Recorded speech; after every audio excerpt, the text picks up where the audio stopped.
তুমি আর আগের মতো আমাকে চাও না, তবে বিশ্বাস করো আমি আজও তোমাকে আগের মতো করে চাই। আমি আমার ভালোবাসার মানুষটাকে পাগলের মতো ভালোবেসে দেখেছি। অসহায়ের মতো কান্না করতে করতে তার কাছে SMS করে বলেছি, প্লিজ আমাকে এমন অবহেলা করো না প্লিজ। পথের ভিক্ষুকও এতটা অসহায় থাকে না যতটা অসহায়ের মতো আমি তার জন্য কেঁদেছি। তবুও সে কখনো আমার ভালোবাসা বোঝেনি। যতদিন বেঁচে আছি ততদিন তোমায় কখনো বলতে পারবো না, অনেক বেশি ভালোবেসেছি তোমায়। কারো কাছে না জোর করে সময় পাওয়া যায় না। যে সময় দেওয়ার সে শত ব্যস্ততার মাঝেও সময় দেবে। তাকে বলেছিলাম পরিবার না মানলে ছেড়ে দেবে না তো, সে বলেছিল মৃত্যু ছাড়া কখনোই যাব না।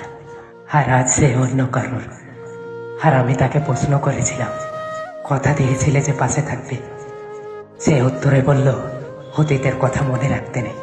তুমি বুঝিয়ে দিলে অতিরিক্ত কোনো কিছুই ভালো না, না আবেগ, না বিশ্বাস, আর না ভালোবাসা।